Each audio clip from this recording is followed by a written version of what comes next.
Et il y a dans la sourate al-Baqarah, la fin de la sourate al-Baqarah me touche énormément.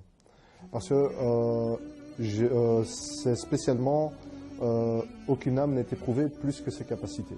Ce morceau-là, je l'ai vécu parce que j'ai eu un cancer il y a quelques années.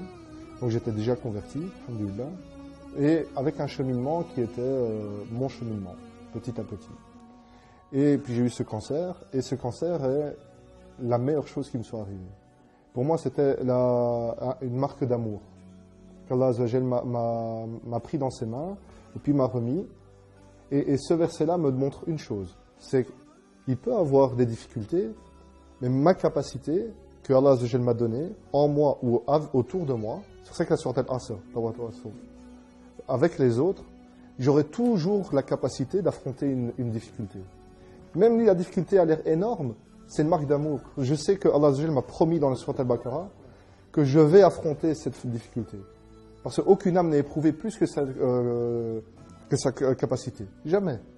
Donc, subhanallah, quoi qu'il arrive, j'aurai la paix. لما قعد مع أصحابه قالوا له أنت بعد ما أسلمت الله سبحانه وتعالى ابتلاك بهذا المرض وتقول إن الله سبحانه وتعالى يحبك شوفوا رد بلال عليهم. Et je leur donne un simple exemple. Je leur demande, réfléchissez. On dit qu'une femme, une mère, a cassé le bras de son enfant. Qu'est-ce qu'on va penser? C'est pas bien, c'est ceci, c'est... Maintenant, on va dire, l'enfant allait traverser la rue, la voiture arrivait. La mère a vu la voiture, elle a pris l'enfant. Maintenant, je redis la phrase. Une mère a cassé le bras de son enfant. Qu'est-ce qu'on en pense maintenant? Alhamdulillah, c'est une bonne mère. C'est exactement la même chose. Nous sommes l'enfant. On ne se rend pas compte. On ne voit rien. On ne voit pas les voitures. On ne voit pas ce qui se passe. Et Allah Azza wa Jal, lui, il voit ce qui se passe et ce qui est bien pour nous. Et c'est là où on a confiance en lui. Quoi qu'il se passe, quoi qu'il nous arrive, c'est que c'est un bien pour nous. Et heureux est le croyant, car quand il lui arrive un bien, pour lui c'est un bien, et quand il lui arrive un mal, pour lui c'est un bien. Par rapport à la maladie, donc au cancer que j'ai eu, en fait, ça a permis aussi de trier les vrais amis des faux amis, les bons amis des mauvais amis.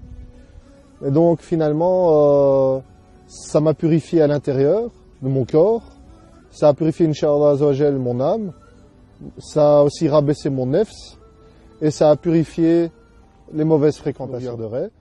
Sachez que l'islam est facile, et pratique, et surtout utile, car elle donne un sens à notre vie. Elle nous explique comment vivre et comment bien vivre. Et l'islam nous rappelle que finalement, si on fait un voyage, l'important, c'est pas le temps qu'on passe dans l'avion, c'est à l'atterrissage.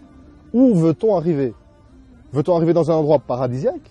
Ou veut-on arriver dans un endroit un petit peu difficile? La réponse, elle est là. Notre vie, c'est le passage dans cet avion. Et l'atterrissage, c'est notre mort. Donc ce n'est pas si grave que ça, la mort. Car ça nous ouvre réellement la vraie destination. Le pourquoi on a été créé est tout simplement d'adorer celui qui nous a créés. Alors, honnêtement, si vous réfléchissez un tout petit peu, et si vous avez regardé le programme, ouvrez un Coran et lisez-le. Dans votre langue, lisez-le. Et vous verrez l'effet qu'il aura sur vous. Et Dieu seul sait.